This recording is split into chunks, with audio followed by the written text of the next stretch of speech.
Bonjour, bienvenue à notre chaîne YouTube, pour suivre le revue de presse concernant le Rwanda, la RDC et le Burundi. Le Canada sanctionne le Rwanda pour son invasion de la RDC. La ministre des Affaires étrangères, l'honorable Mélanie Joly, le ministre du Développement international, l'honorable Ahmed Hussan, et la ministre de la Promotion des exportations, du commerce international et du développement économique, l'honorable Marie Ng, ont fait aujourd'hui la déclaration suivante. Le Canada condamne avec la plus grande fermeté la prise de territoire par le mouvement du 23 mars, M23, dans l'est de la République démocratique du Congo, RDC, y compris à Goma et Bukavu. Nous condamnons également la présence des forces rwandaises de défense en RDC et leur soutien au M23, qui constituent des violations flagrantes de l'intégrité territoriale et de la souveraineté de la RDC et de la Charte des Nations Unies. Le Canada exhorte toutes les parties à faire preuve de retenue, à tenir un dialogue constructif et à s'engager à trouver des solutions pacifiques pour prévenir une nouvelle déstabilisation. Le Canada dénonce les atrocités généralisées dans l'est de la RDC, y compris les allégations d'attaques illégales contre les civils et civiles, les personnes déplacées à l'intérieur du pays, les actrices et acteurs humanitaires et les soldates et soldats de la paix de l'Organisation des Nations Unies, ONU, et de la région, ainsi que les massacres et les enlèvements. Nous sommes particulièrement préoccupés par les rapports faisant état de violences sexuelles à l'égard des femmes et des filles dans le cadre des conflits. Ces actes sont odieux et contraires aux obligations qui découlent du droit international en matière de droits de la personne et du droit humanitaire international. Le Canada continue d'appuyer la Cour pénale internationale et reconnaît son importance pour rendre justice aux victimes et leur permettre d'obtenir réparation, y compris dans le cadre de son enquête sur l'Est de la RDC. Le Canada salue les efforts déployés par les pays de la région, ainsi que par la Communauté de développement de l'Afrique australe, la Communauté de l'Afrique orientale et l'Union africaine, pour trouver une voie pacifique vers l'avenir. Nous exhortons toutes les parties prenantes à faire preuve de volonté politique pour trouver la paix, honorer leurs engagements dans le cadre des processus de paix de Luanda et de Nairobi et collaborer pour répondre aux besoins humanitaires et régler les causes sous-jacentes de ce conflit. En raison des actions du Rwanda dans l'est de la RDC, le gouvernement du Canada a pris les décisions suivantes. Suspendre la délivrance de licences pour l'exportation de marchandises et de technologies contrôlées vers le Rwanda. Suspendre les nouvelles activités commerciales de gouvernement à gouvernement avec le Rwanda, ainsi que le soutien proactif aux activités de développement commercial du secteur privé, y compris les missions commerciales.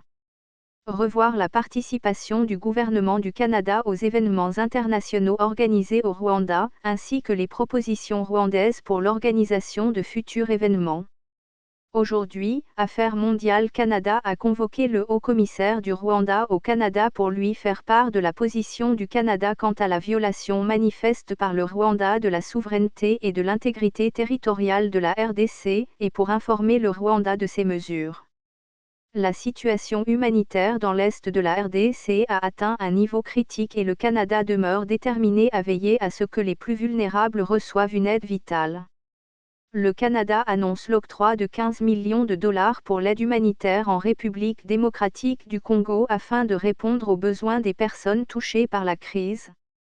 La position du Rwanda sur la position du Canada dans le conflit dans l'est de la RDC est honteuse.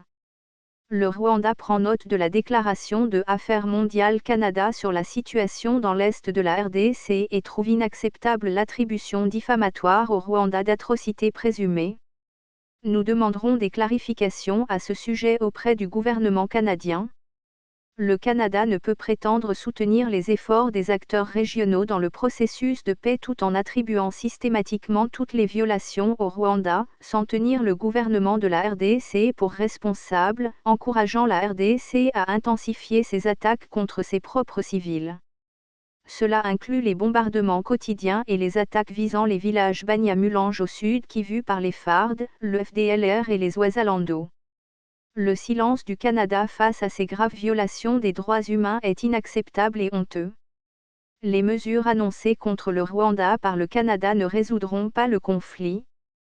Le Rwanda continuera à travailler avec la région dans le cadre du processus de médiation dirigé par l'Afrique, tout en veillant à sa sécurité nationale.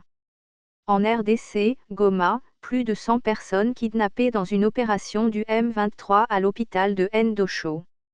Au moins 112 personnes ont été emmenées à une destination inconnue, dans la nuit du dimanche 2 mars, lors d'une opération des rebelles du M23 à l'hôpital CBCA/Ndosho, à Goma, Nord Kivu. Selon plusieurs sources, ces rebelles ont fait incursion au sein de cette structure hospitalière vers 3 heures du matin. Parmi les personnes emmenées se trouvent notamment des gardes-malades et des patients guéris, affirment les mêmes sources. Toutes ces personnes sont considérées par le M23 comme des militaires et Wazalando qui se seraient cachés dans cet hôpital public. D'autres sources rapportent que ce matin, une dizaine de civils qui avaient été pris dans le lot ont été relâchés après vérification et commencent à regagner l'hôpital visité. Jusqu'ici, personne ne sait dire avec exactitude le lieu où les rebelles ont emmené ces personnes. Cette opération a encore augmenté la psychose au sein de la population de Goma. Radio Okapi n'a pas pu joindre les responsables de l'hôpital CBCA/Ndosho pour avoir plus de détails sur cette opération. Les rebelles du M23, qui occupent la ville de Goma, poursuivent la traque des présumés militaires, Wazalando et FDLR dans les structures médicales et les quartiers. La semaine dernière, ces rebelles avaient mené une opération similaire à l'hôpital Real Africa.